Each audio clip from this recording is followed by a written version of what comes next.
La porte de la chambre s'ouvrit brutalement. Et Amélie, l'amie de ma mère, entra sans frapper, me surprenant en pleine tenue de change après la douche. Ses yeux s'écarquillèrent en me voyant.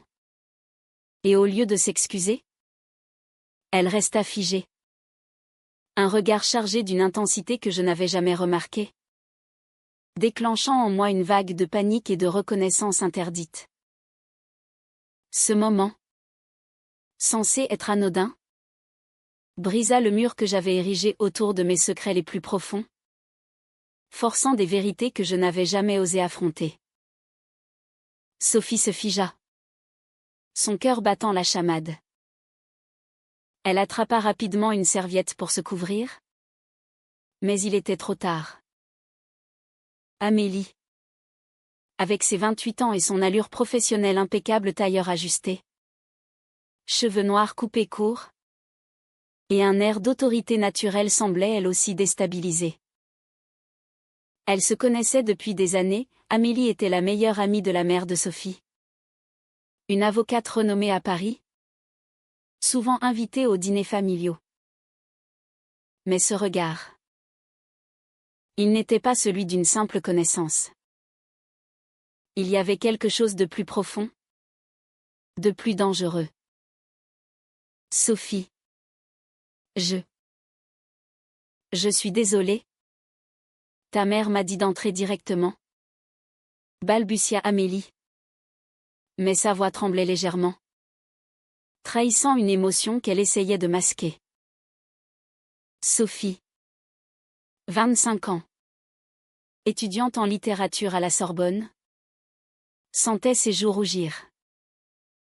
Elle avait toujours admiré Amélie de loin, sa confiance, son indépendance, sa façon de naviguer dans un monde dominé par les hommes sans jamais plier. Mais admirer? Était-ce seulement cela? Les pensées interdites qu'elle refoulait depuis l'adolescence refaisaient surface avec violence. La famille de Sophie était typiquement bourgeoise parisienne, père cadre supérieur dans une banque, mère professeure d'histoire à l'université, et une sœur aînée déjà mariée avec 2 enfants. Les valeurs traditionnelles régnaient en maître mariage hétérosexuel, famille nucléaire, apparences impeccables. Sophie avait grandi en entendant des commentaires subtils sur les déviances de la société moderne, des amis de la famille qui murmuraient sur les couples homosexuels avec un mélange de pitié et de dégoût. Elle avait appris à se taire, à sourire poliment, à sortir avec des garçons pour faire plaisir à tous. Mais au fond d'elle, elle savait. Elle avait toujours su. Amélie referma la porte derrière elle, mais ne partit pas. Au contraire, elle s'avança d'un pas. Tu vas bien? Tu as l'air troublée. Sophie hocha la tête, serrant la serviette contre elle. Troublée? C'était un euphémisme. Ce regard avait allumé une étincelle qu'elle ne pouvait plus ignorer. Amélie, lesbienne assumée mais discrète dans les cercles conservateurs, avait toujours été un modèle pour Sophie, même si elle n'osait pas l'admettre. À 18 ans, Sophie avait surpris une conversation entre Amélie et sa mère. Amélie parlait de sa rupture avec une femme. Et la mère de Sophie avait répondu avec compassion, mais aussi avec une mise en garde implicite: c'est dur dans notre société. Ce soir-là, après l'incident, Sophie ne put dormir. Elle repensait à Amélie, à ce moment suspendu. Était-ce de la curiosité? De l'attirance? Elle se leva, alluma son ordinateur et tapa frénétiquement des recherches sur l'homosexualité féminine, fermant les onglets avec culpabilité dès qu'elle entendait un bruit. Le lendemain, au petit déjeuner, sa mère remarqua son air distrait. Tu as vu Amélie hier soir? Elle est passée pour discuter d'un dossier. Elle t'a trouvée charmante. Comme toujours. Sophie avala de travers. Charmante? Le mot sonnait faux. Chargé d'un sous-entendu qu'elle seule percevait. Les jours suivants furent un tourbillon. Sophie évitait les appels de sa mère, prétextant des examens. Mais Amélie l'invita à un café. Sous prétexte de discuter de sa thèse sur la littérature queer, un sujet que Sophie avait choisi par intérêt académique. Assise à une terrasse du Marais, quartier gay-friendly de Paris, Amélie commanda 2 espressos. Parle-moi de ta thèse. Pourquoi ce thème? Demanda-t-elle, ses yeux noirs plongeant dans ceux de Sophie. Sophie hésita. Puis se lança, c'est fascinant. Comment la société réprime les identités non normatives. Amélie sourit. Et toi? Sophie? As-tu déjà ressenti cette répression? La question la frappa comme un coup de poignard. Sophie baissa les yeux, sentant les larmes monter. Pour la première fois, elle avoua à voix haute, je pense que oui. Je ne sais pas qui je suis vraiment. Amélie posa sa main sur la sienne. Un geste doux mais électrisant. Tu n'es pas seule. Mais attention. Sophie. Ta famille. Ils ne comprendraient pas facilement. Ce contact, innocent en apparence, c'est là un lien. Elles parlèrent des heures. Amélie partageant son propre coming out difficile rejeté par ses parents catholiques. Elle avait dû se battre pour son indépendance. De retour chez elle, Sophie se sentait libérée, mais terrifiée. Elle imaginait la réaction de ses parents, le père, avec son regard sévère, déclarant que c'était une phase, la mère, pleurant sur l'avenir ruiné de sa fille. Et pourtant, l'attirance pour Amélie grandissait. Elles se revirent, d'abord pour des cafés, puis pour des promenades au jardin du Luxembourg. Chaque rencontre intensifiait le conflit intérieur de Sophie, le désir contre la peur. L'authenticité contre les attentes familiales. Un soir, lors d'un dîner familial, la tension explosa. La mère de Sophie mentionna Amélie, elle est si forte. Mais sa vie privée. C'est triste. Non.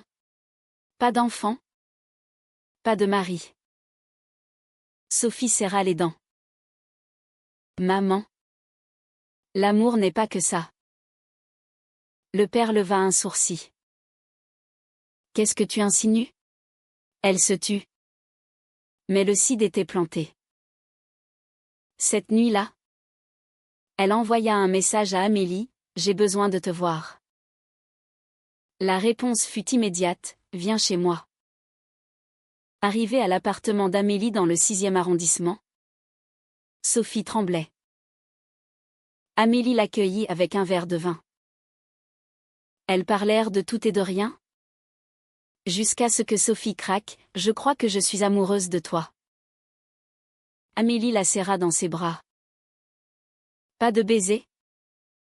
Pas de passion physique, juste une étreinte qui valait 1000 mots. Mais ce geste marqua le début d'une relation secrète, pleine de promesses et de dangers. Les semaines passèrent, et leur lien se approfondit. Elle se voyait en cachette, évitant les lieux publics où elle pourrait être vue. Sophie mentait à ses parents sur ses sorties, prétextant des révisions avec des amis. Amélie, de son côté, luttait avec sa conscience, était-ce éthique? Cette relation avec la fille de sa meilleure amie? Elle avait 28 ans. Une carrière établie, Sophie n'en avait que 25. Encore en formation. Mais l'amour naissant balayait les doutes. Pourtant, les fissures apparurent. Sophie commença à ressentir la pression de la double vie. À l'université, elle entendait des débats sur les droits LGBTQ+. Mais dans sa famille, c'était tabou. Un jour, sa sœur aînée, Marie, la confronta. Tu as changé. Tu es distante. C'est un garçon? Sophie rit nerveusement. Non. Rien de ça. Mais Marie insista. Et Sophie se referma. Amélie, quant à elle, affrontait ses propres démons. Son cabinet d'avocat était conservateur, une relation lesbienne ouverte pourrait nuire à sa promotion. Elle confia à Sophie, j'ai déjà perdu des amis à cause de ça. Ta mère. Elle sait pour moi. Mais elle tolère tant que ça reste discret. Sophie sentit un pincement au cœur. Tolérer? Était-ce tout ce qu'elle pouvait espérer? La tension culmina lors d'une fête familiale. Amélie était invitée. Comme toujours. Sophie la vit arriver. Élégante. Et son cœur s'emballa. Elles échangèrent des regards complices. Mais la mère de Sophie remarqua quelque chose. Sophie. Tu sembles fascinée par Amélie ces temps-ci. Le ton était léger. Mais soupçonneux. Sophie balbutia une excuse et s'éclipsa. Plus tard, seule avec Amélie dans la cuisine, elles se frôlèrent. C'est trop risqué, murmura Amélie. Sophie répondit, mais je t'aime. C'était la première déclaration explicite. Amélie hésita. Puis hocha la tête. Moi aussi. Mais on doit être prudente. Ce fil se terminait sur une note de suspense. La relation naissante menacée par les ombres environnantes. Les mois suivants furent un mélange d'euphorie et d'angoisse. Sophie et Amélie se voyaient de plus en plus souvent, transformant leur rencontre en moments volés de tendresse. Un après-midi pluvieux à Paris, elles se promenèrent sous un parapluie partagé le long de la Seine, parlant de leurs rêves. Sophie confia son désir d'écrire un roman sur les amours interdites. Amélie rit doucement, tu es déjà en train d'en vivre un. Mais derrière le rire, il y avait la peur. La famille de Sophie exerçait une pression subtile. Son père insistait pour qu'elle rencontre le fils d'un collègue, un jeune banquier prometteur. Il est temps de penser à ton avenir, Sophie. Elle accepta un dîner. Par obligation. Mais passa la soirée à comparer l'homme fade à Amélie. De retour, elle appela Amélie en larmes, je ne peux pas continuer comme ça. Amélie la consola, patience. On trouvera une solution. Mais la patience s'effritait. Amélie, de son côté, affrontait des conflits au travail. Une collègue homophobe avait lancé des rumeurs sur sa vie privée. Et Amélie dut se défendre lors d'une réunion. Ce n'est pas juste, dit-elle à Sophie. La société prétend être progressiste. Mais dans les cercles du pouvoir, c'est toujours la même hypocrisie. Sophie acquiesça, pensant à ses propres batailles intérieures. Elle luttait contre la culpabilité, trahissait-elle sa famille en aimant Amélie? Un soir, lors d'une dispute, les tensions éclatèrent. Sophie voulait officialiser leur relation, Amélie hésitait. Ta mère est ma meilleure amie. Si elle l'apprend, ça la détruira. Sophie cria, Et moi? Je me détruis en me cachant. Amélie la serra, je sais. Mais pense aux conséquences. Elles se réconcilièrent? Mais le doute persistait. La sœur de Sophie, Marie, devint suspicieuse. Elle fouilla le téléphone de Sophie et trouva des messages ambigus d'Amélie. « Qui est cette qui t'envoie des cœurs ?» demanda-t-elle. Sophie mentit, une amie de fac. Mais Marie n'était pas dupe. Elle confronta Sophie, « Si c'est ce que je pense. Papa et maman ne l'accepteront jamais. Pense à la famille. » Sophie sentit la trahison poindre. Était-ce le début de la fin? Amélie, sentant la pression, proposa une pause. Peut-être qu'on devrait arrêter avant que ça n'explose. Sophie refusa, non. Je choisis toi. Mais ce choix avait un prix. Elle commença à s'éloigner de sa famille, annulant des dîners, évitant les appels. Sa mère s'inquiéta, « Qu'est-ce qui t'arrive? » Ma chérie? Sophie répondit évasivement. Le cœur lourd. Un week-end? Elles partirent en secret à Normandie. Dans une petite maison louée. Pour la première fois, elles purent être elles-mêmes. Sans peur. Elles marchèrent sur la plage, main dans la main, parlant de l'avenir.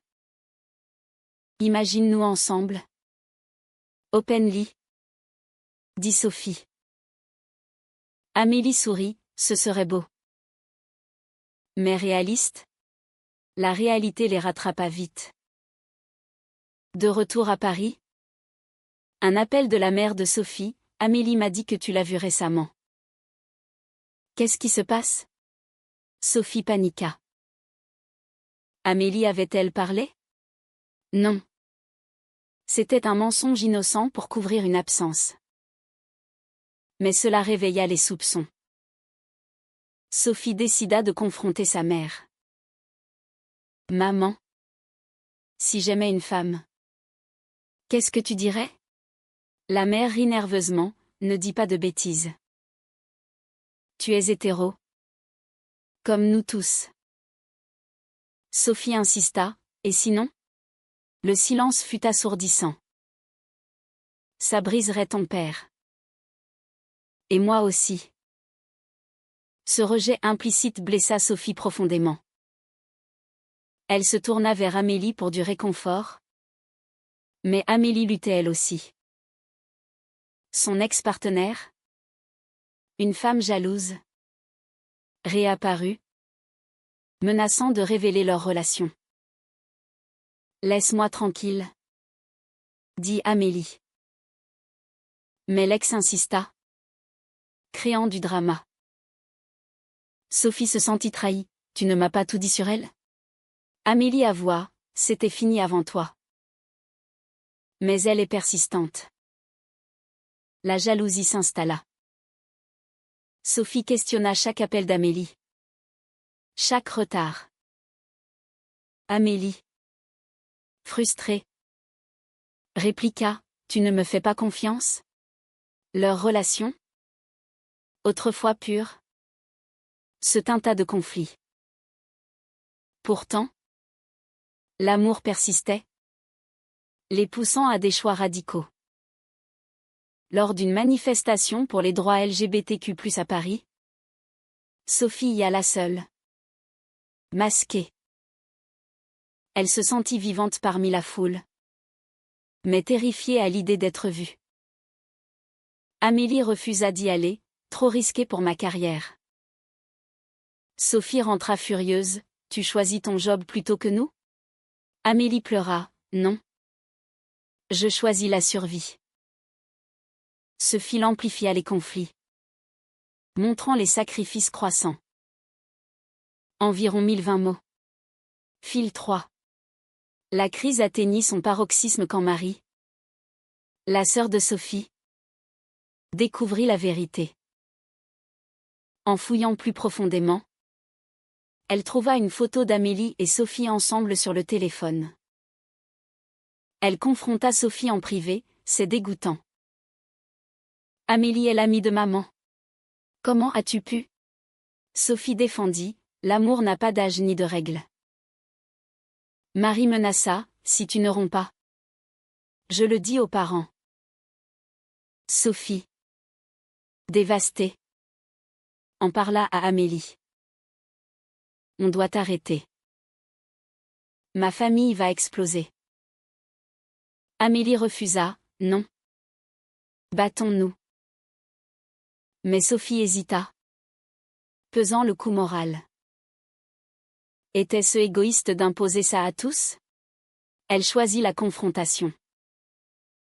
Elle invita Amélie à un dîner familial, prétextant une discussion sur sa thèse. La soirée fut tendue.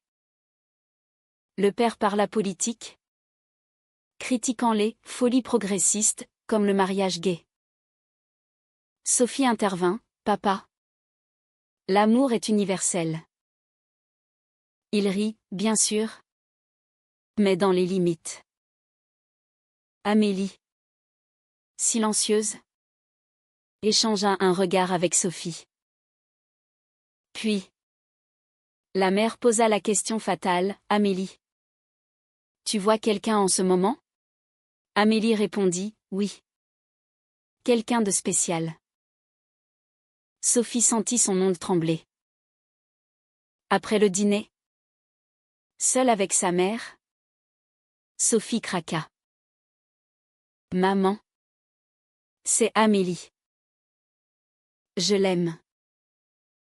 La mère blêmit, quoi? C'est impossible.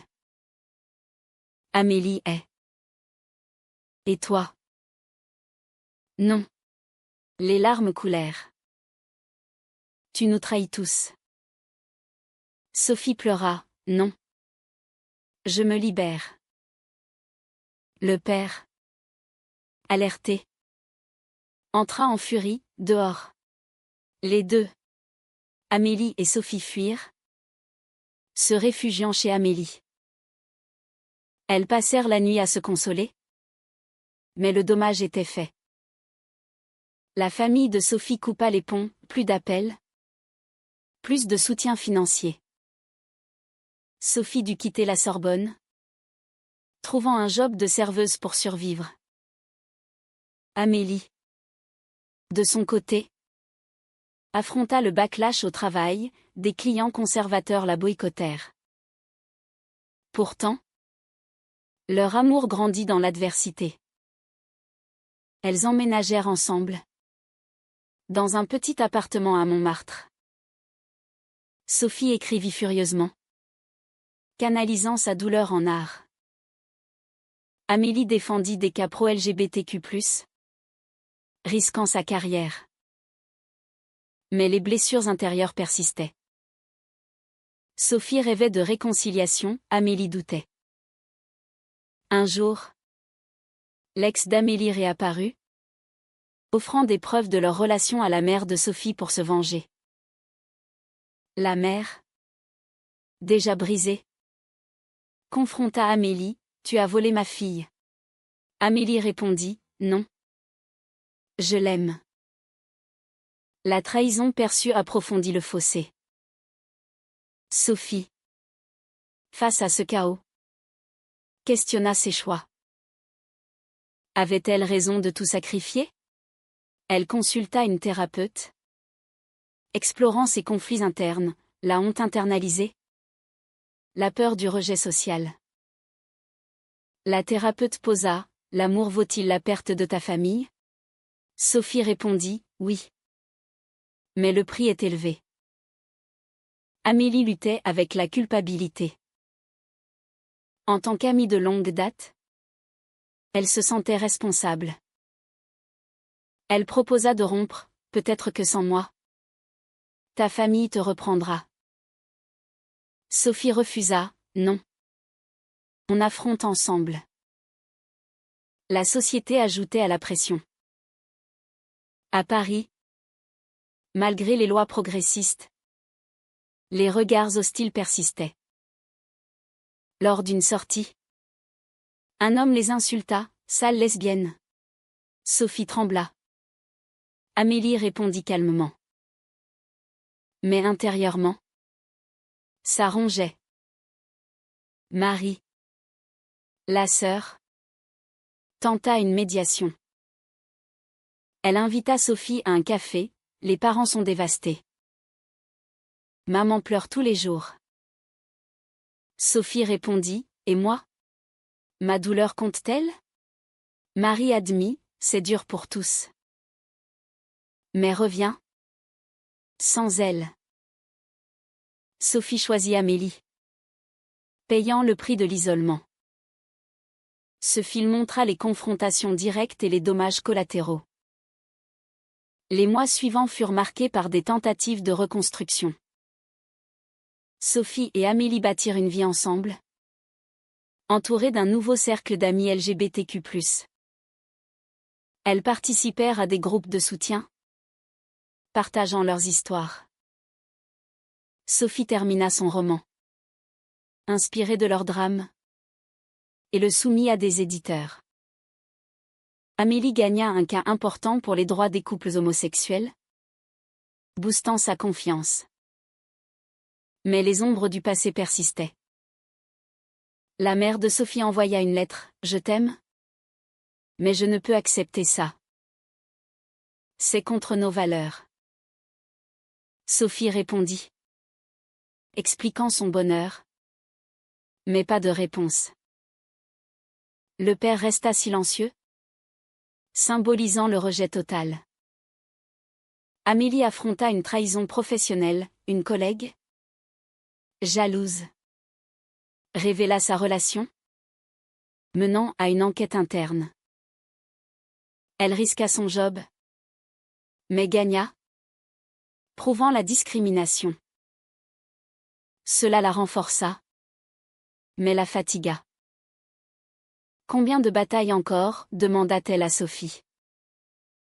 Sophie, de son côté, lutta avec la dépression. Le rejet familial la hantait, elle rêvait de son enfance heureuse. Maintenant brisée. Elle questionna, ai-je fait le bon choix? Amélie la rassura, oui. L'authenticité vaut tout. Une opportunité surgit, un éditeur accepta le roman de Sophie. Lors du lancement, elle invita sa famille, espérant une réconciliation. Seule Marie vint. Discrètement. C'est bien écrit, dit-elle. Mais les parents, ils ne viendront pas. Sophie pleura, mais se sentit validée. Amélie, inspirée, proposa le mariage. Marions-nous pour montrer au monde. Sophie accepta, excitée mais terrifiée.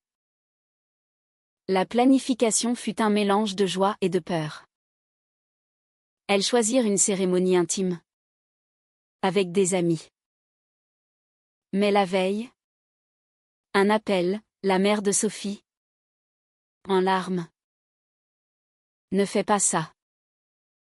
Pense à Dieu, à la famille. Sophie répondit, maman, c'est mon bonheur. Le clic du téléphone scella la rupture définitive. Le jour du mariage, sous un soleil parisien, elles échangèrent des vœux émouvants. Je te choisis. Malgré tout, dit Sophie. Amélie répondit, et je paie le prix avec joie. Mais l'absence familiale pesa lourd. Après, elles voyagèrent en Provence, cherchant la paix. Là, Sophie confronta ses doutes finaux, et si on avait attendu? Amélie secoua la tête, non. La vie est trop courte pour les regrets. De retour, une surprise, Marie envoya un cadeau. Avec une note, je t'aime. Petite sœur. Peut-être un jour. C'était un espoir ténu. Amélie gagna une promotion, prouvant que l'honnêteté payait. Sophie publia son livre, recevant des critiques positives, mais aussi des haineux en ligne. Les commentaires homophobes la blessèrent, mais la renforcèrent. Pourtant, un dernier conflit surgit. L'ex d'Amélie, persistante, contacta Sophie anonymement. Semant le doute, elle te trompe? Comme moi. Sophie confronta Amélie. Qu'il n'y a. C'était un mensonge pour les séparer. Elles surmontèrent, mais la confiance fut ébranlée. Ce film montra la résilience et les défis persistants. Avec le temps, Sophie et Amélie trouvèrent un équilibre fragile. Leur mariage fut reconnu, et elles adoptèrent un mode de vie ouvert, défendant leurs droits. Sophie devint une voix pour la communauté LGBTQ+, donnant des conférences sur les conflits familiaux. Amélie plaida pour plus de cas de discrimination, changeant des vies. Mais le coût restait élevé. Les fêtes de famille manquaient, Noël seul. Anniversaire sans parents. Sophie écrivit une lettre à sa mère. Je suis heureuse, mais je vous manque. Et vous me manquez. Pas de réponse. Mais Marie rapporta que la mère la lisait en pleurant. Un jour, une crise de santé frappa, le père de Sophie eut une attaque. À l'hôpital, Sophie vint. Malgré tout. Le père, faible, murmura, « Pourquoi as-tu choisi ça ?» Sophie répondit, « Ce n'est pas un choix. Papa. C'est qui je suis. » Il ne répondit pas, mais serra sa main un geste ambigu. La mère, voyant ça, craqua, « Peut-être qu'on peut essayer. » Pas accepter, mais tolérer. Sophie refusa, « Non. Acceptez-moi pleinement. Ou rien. » C'était un ultimatum dur, mais nécessaire. Amélie soutint Sophie, « Tu as raison. Ne te contente pas de miettes. » Elles rentrèrent, plus unies. Des années passèrent. Sophie publia un deuxième livre, sur la guérison post-rejet. Amélie devint partenaire dans son cabinet. Elles envisagèrent l'adoption, défiant les normes. Mais les cicatrices persistaient. Sophie se demandait souvent, avait-elle payé trop cher? L'amour valait-il la perte? Lors d'une conférence, Sophie posa la question au public, dans une société qui impose ses normes. Est-il moral de prioriser son bonheur personnel au détriment de la paix familiale? Cette question, laissée ouverte, invita au débat, était-ce égoïsme ou courage? Droit ou trahison?